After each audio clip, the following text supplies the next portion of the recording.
માનવ મગજ.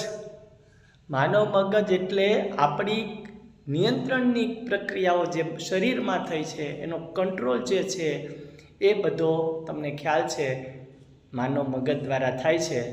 તો આજે ખૂબ અગત્યનું લેક્ચર આપણે કરવા જઈ રહ્યા છીએ, એ છે માનવ મગજ અને એના ભાગોનું વર્ણન. ચાલો શરૂ કરી દઈએ.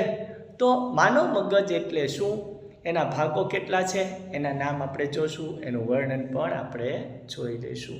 સૌથી પહેલાં તો માનવ મગજના 3 ભાગ જે છે એમાં અગ્ર મગજ, મધ્ય મગજ અને પશ્વ મગજ. 3 યાદ રાખી લેજો, અગ્ર, મધ્ય, પશ્વ. સાવ સહેલું છે ને. હવે આકૃતિ તો તમે જુઓ જ છો, તમે જોઈ શકો છો, પણ સાથે સાથે વર્ણન પણ આપણે કરવું અનિવાર્ય છે બાળકો. એટલે આપણે શું કરશું, સાથે વર્ણન જોશું, આકૃતિમાં સમજતા જશું. અગ્ર મગજ. અગ્ર મગજ કેવું હોય છે